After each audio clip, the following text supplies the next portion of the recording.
పోషించే దేవుడు. ఒక గ్రామంలో ఇద్దరు అన్నదమ్ములు చాలా ప్రేమ కలిగిన వారు ఉండేవారు. అన్నయ్య మాంసం అమ్ముతూ ధనవంతుడై ఉండేను.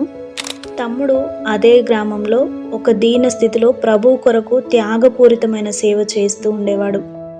ప్రతిరోజు కూడా అన్నయ్య కొంత మాంసము తన తమ్మునికి పంపిస్తూ ఉండేవాడు. కొన్ని సంవత్సరాలు గడిచిపోయిన తర్వాత ఒకరోజు అన్నయ్య తమ్ముని చూడడానికి వెళ్తాడు.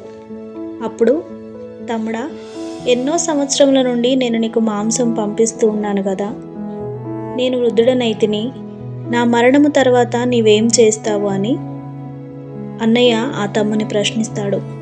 అప్పుడు ఆ తమ్ముడు, నేను నిన్ను నమ్ముకొని సేవ చేయటలేదన్నయ్య, నీవు నాకు మాంసం పంపినను పంపకపోయినను నా విశ్వాసమును క్రీస్తు మీద ఉంచి ఉన్నాను, ఆయన నన్ను నడిపిస్తాడు. ఈ జవాబు అన్నయ్యలో ఎంతో కోపాన్ని రేపింది. నీకు కృతజ్ఞత లేదు, రేపటి నుండి నీకు కొంచెం కూడా మాంసం పంపను, నీ దేవుడు ఏం చేయునో చూస్తాను అని కోపంగా అన్నయ్య వెళ్ళిపోతాడు. మరుసటి దినము అన్నయ్య యథావిధిగా పంపు మాంసం రాలేదు. అయితే ఒక కాకి ఇంటి ముందుకు ఎగిరి వచ్చి ఓ పార్సిల్ను పడవేసి పోయింది.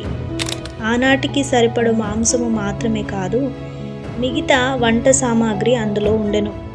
తమ్ముడు మిక్కిలి సంతోషించెను. తన తమ్ముడు ఆకలితో ఉండునని తలంచిన అన్నయ్య మధ్యాహ్న వేళ చూడడానికి తమ్మునింటికి వస్తాడు. తమ్ముని ఇంటిలో విందు జరుగుతుండెను. విందు జరుగుట చూచిన అన్నయ్య ఎంతో ఆశ్చర్యపోయాడు. దేవుని బిడ్డ, కాకి మీద విశ్వాసం ఉంచొద్దు, కాకిని పంపుచున్న ప్రభువునందు విశ్వాసం ఉంచుము. పశువులకును అరచుచుండు పిల్ల కాకులకును ఆయన ఆహారం ఇచ్చువాడు. కీర్తన 147:9.